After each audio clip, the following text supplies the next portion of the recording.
The way to be more effective with people is to empower them. I share 3 simple strategies how to do it. In the process, people become not only more effective, they become more responsible, and their relationships with others improve. People don't realize or are unaware of how much stress they bring on themselves and on others whom they want to influence and change. Dr. Marvin Marshall shows people how to increase their effectiveness with others by using 3 simple principles of empowerment. There are basically 2 ways to influence a person: overpowerment and empowerment. When you empower people, you promote effectiveness and better relations. On the other hand, when you overpower people, you create stress and poor relationships. And unfortunately, so often, we overpower people and we don't even realize we're doing it. Telling is a case in point. Turn to the person sitting next to you, and I will show you or have you hear what telling sounds like. Turn to the person next to you, and I will start a sentence, and you please finish it. Here we go. If I have told you once, I have told you. I heard it 1,000 times, or 10 times. If telling worked, you would not have to repeat yourself. And people would do exactly what you want them to do. See, telling implies that what you're doing is not good enough, that you need to change. No one likes to hear this message.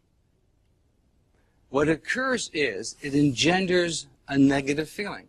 Just for a moment, think of a situation where somebody told you you have to do something. And notice how you feel. The fact of the matter is that people do better when they feel better, not when they feel bad. Here is something to remember. A change in behavior is as much emotional as it is intellectual. This is a prime factor in influencing other people. So let me repeat it.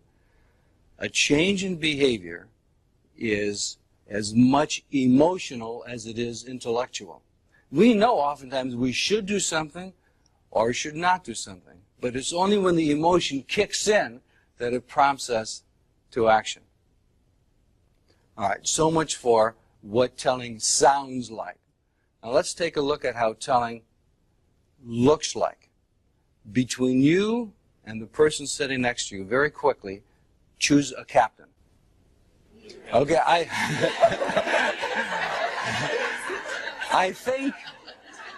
think I've just seen an attempt to influence another person.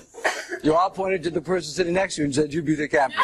Now, I'm speaking to the captains now. Captains, make a fist. Okay, now I assure you no one is going to be hurt in this little exercise. Hold up a fist. Now, partners, I would like you to put your open hand next to the closed fist of the captain. Now, on the count of 3, please listen carefully to my instructions. Captains, when I say 3, I would like you to push. 1, 2, 3. All right, stop. I'm now only asking the captains a question. If when you pushed, if the person pushed back, would you give me a sound? Where in my instructions did I say to push back? But we're Americans, right? If somebody pushes us, what are we going to do?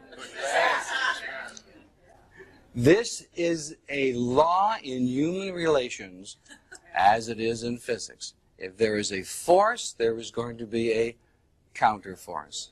We call it coercion. Ben Franklin said you cannot coerce a person into changing his mind.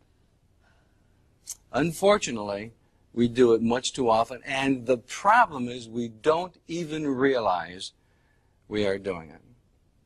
So I've just taken a quick look at what telling someone, what overpowerment does in terms of what it sounds like and what it looks like. Now, let's take a look at 3 keys of empowerment so people will do what you would like them to do.